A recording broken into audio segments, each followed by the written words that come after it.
Genesis classes, सर्वश्रेष्ठ शिक्षा, सच्चे परिणाम।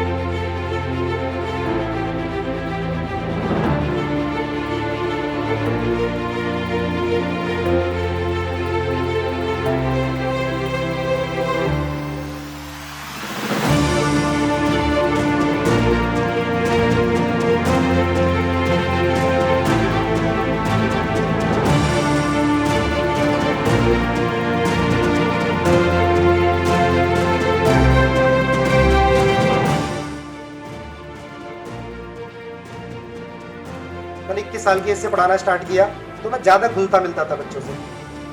धीरे धीरे अभी भी मैं कोशिश करता हूँ, लेकिन फिर भी एज गैप है तो बहुत सारी बातें बच्चा नहीं कर पाता, छिपा जाता है, पेरेंट्स से नहीं कर पाता है। और कोशिश मेरी फिर भी रहती है कि बच्चे को हम खोल दें, जो बात वो शायद किसी से भी ना कर पाए वो कर ले हमसे, और करते भी नहीं, लेकिन फिर भी बहुत सारी बातें हमसे छुपाते हैं। तो डॉक्टर अभिनव से, रमनीत सर से, और भी जो टीचर्स हमारे स्टूडेंट हैं उनसे बताते हैं, फिर फीमेल स्टाफ से तो काफ़ी हद तक खुल जाते हैं। तो इस तरह से रेशियो भी हमने ऐसा रखा है कि हमारा लगभग 30% फीमेल स्टाफ भी है जो बहुत अच्छी अच्छी यूनिवर्सिटी से पढ़ के आए हुए हैं। तो सबसे पहली जो मेरी रिक्वेस्ट होगी वो होगी पेरेंट्स के साथ कि आपने कुछ चीजों का बहुत ज्यादा ध्यान रखना है। अगले 2 साल बच्चा जब भी कंपटीशन में रहेगा, उसमें जो सबसे बड़ी चीज है, मतलब उससे इंपॉर्टेंट आई डोंट थिंक आज के टाइम में कुछ होगा, वो होगा कि बच्चे को आप स्मार्टफोन से दूर रखिए। दूसरी बात मैंने ये बोली कि मेक श्योर नीट या जेई आप अपनी लाइफ का एक बहुत इंपॉर्टेंट हिस्सा बनाएं, पर अपनी लाइफ ना बनाएं। दोबारा बोलूंगा, नीट या जेई आपकी लाइफ का एक बहुत इंपॉर्टेंट हिस्सा है, पर आपकी लाइफ नहीं है। आपकी लाइफ सबसे ऊपर आती है, उसके बाद कंपटीशन, उसके बाद कॉलेज, उसके बाद रैंक, हर एक चीज सेकेंडरी है। तो मेक श्योर आप अपनी लाइफ को सबसे ऊपर रखें। एंड लाइफ से मेरा मतलब है आपकी मेंटल हेल्थ, आपकी फिजिकल हेल्थ, ये सारी चीजें आपके कंपटीशन से ऊपर रहनी चाहिए। और मेरी बेटिया ने 9th से जेनेसिस में स्टार्ट किया था, 9th, 10th, 11th, 12th। ये पढ़ाई में शुरू से बहुत सिंसियर थी, लेकिन हम देखते हैं कि बच्चे जब नीट के लिए देते हैं 20 लाख 25 लाख, अब उन पेरेंट्स घबरा जाते हैं। और वो देखते हैं कि हमारे कोचिंग इंस्टीट्यूट्स में अगर हमारा बच्चा 5वें नंबर पे, 10वें में, 50वें पे आ रहा, तो 25 लाख से उसको मल्टीप्लाई कर लेते हैं, टोटल बच्चे कितने, तो हमारा बच्चा रैंक कहाँ जाके बैठता है। यहाँ से स्टार्ट होता है डिमोरलाइजिंग होना, बच्चों का भी और पेरेंट्स का भी। फिर कंपैरिजन स्टार्ट हो जाता है, कितने बच्चे से आगे निकल पाए, कितने पीछे निकल पाए। तो मतलब हम एक ऐसी दौड़ स्टार्ट कर देते हैं जिसका कोई एंड ही नहीं होता। अब मैं इससे अलग बताऊंगा कि एज पेरेंट्स हमने क्या किया।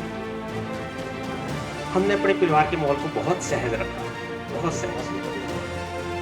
अपने बच्चे को हमेशा बोलते थे कि आप अपना बेस्ट देना, ये नहीं देखना कि बच्चे कितने हैं, रैंक क्या आया, टॉपिक अच्छे से करना है जो करवाया जाए। और मैं अपनी बेटी को हमेशा बोलता था, इसके कम नंबर आते कभी, मैं कहता बेटा तू 720 का बच्चा है। इतना मुश्किल नहीं सेंटेंस बोलना अपने बच्चे, बेटा तू 720 का बच्चा है। अरे नहीं पापा, मैं तेरा पापा जानता है, तू 720 का बच्चा है। यही कहूँगी कि ठीक है नीट की तैयारी करो, लेकिन नीट ना सब कुछ नहीं है। मतलब ठीक है बहुत इन्फ्लुएंस होगा आपके आगे के करियर पे, बट सब कुछ नहीं है। इन 2 साल हमें मेहनत करना सीखना है कि मेहनत कैसे करते हैं। रिजल्ट आए ना आए कोई बात नहीं, बट मेहनत कैसे करने की, अगर जिसको मेहनत करने की आदत लग गई ना, वो अपनी लाइफ में कुछ ना कुछ तो कर लेगा। तो NEET is not the end of the journey, उसके आगे बहुत लंबी जर्नी है। अपना नहीं कहूँगी कि सब लोग मेहनत करते हैं, बस हो जाएगा, मुश्किल बिल्कुल भी नहीं है। Thank you. जितेंद्र सर का जिस समय इंस्टीट्यूट स्टार्टिंग हुआ था, तब से मैं इनके जानती हूँ, इन्होंने कितनी मेहनत ये कर सकते हैं बच्चे के साथ, वो पता था। कॉन्सेप्ट्स में कितनी क्लैरिटी थी, वो एकदम पता था कि अगर बच्चा इनके पास पढ़ने आ गया तो वो बच्चा कहीं ना कहीं जरूर पहुंच जाए। उसका कुछ ना कुछ लेवल कहीं ना कहीं वो अपनी पहचान बनाएगा। यहाँ पे जितने टीचर्स हैं उन सबका जो पढ़ाने का तरीका है, बच्चे को बिल्कुल मिसगाइड नहीं करते। बच्चे को क्या पढ़ना चाहिए, कैसे पढ़ना चाहिए, कितना पढ़ना चाहिए, कहाँ पे फोकस करना है, उन सब में एकदम क्लैरिटी है। एम्स में जब पहले साल गया तो 2 जोड़े दिला पाया था उसको फर्स्ट ईयर में। उसने गंगा किनारे फूल बेचे फर्स्ट ईयर में 10-10 रुपए के आटे की गोलियां बनाई उसने एम्स के मैस से देके। भाई पापा 6,000 रुपये महीना नहीं दे सकते, तुम्हें थोड़ा विश्वास और अपने बच्चे के साथ मेहनत जरूर करनी पड़े पेरेंट्स को। अपने सपने बच्चों में जब भी पूरे होंगे और अपने सपने जितेंद्र सर को सौंप दो जैसे मैंने सुन पे थे। ये बड़ी अच्छी बात हुई कि पैसे नहीं, समय दिया। समय देना बहुत जरूरी है। आज मैं तो पढ़ाना है बच्चे को। अगले सर मैं तो इसी दिन का इंतजार कर रहा था कि आपको दर्शन दे दिए रेस्टोरेंट में आके। तो फिर उसके बाद मैं दूसरे दिन आया रेस्टोरेंट में, तो 9th क्लास से बच्चे थे। जैसे जैसे आते कोई 7 में थे, कोई 8 में, फिर 9th में। तो 9th में जब एडमिशन हुआ वो 10th में गए, फिर दूसरे को 9th में करवा दी, फिर तीसरे करवा दी। तो सर ने कि मतलब रखा था कि अगर बच्चे आपकी कड़ी मेहनत करते हैं तो मैं 1 रुपये फीस नहीं लूंगा आपसे।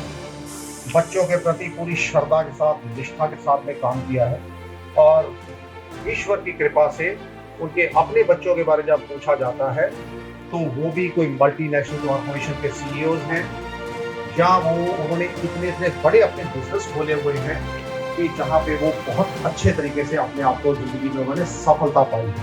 तो इसलिए जितेंद्र अलावत जी, आपने जो यहाँ पे स्टेटमेंट दी कि मैं आगे मैंने टाइम नहीं दे पा रहा हूँ और आगे भी नहीं दूंगा, तो कोई बात नहीं, आप बच्चों की सेवा में लगे रहिए।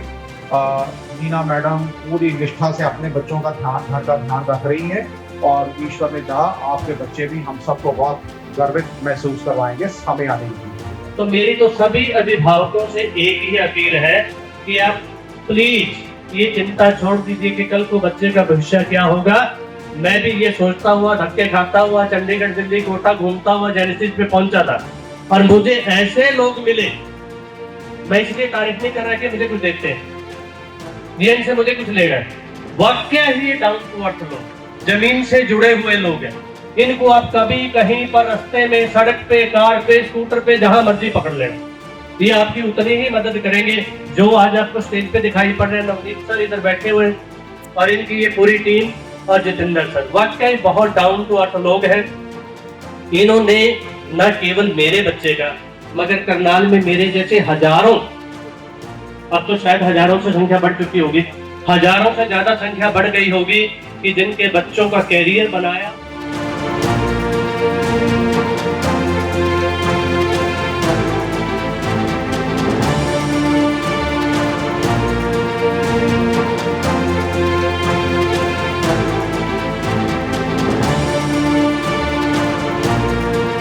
जेनेसिस क्लासेस, सर्वश्रेष्ठ शिक्षा, सच्चे परिणाम।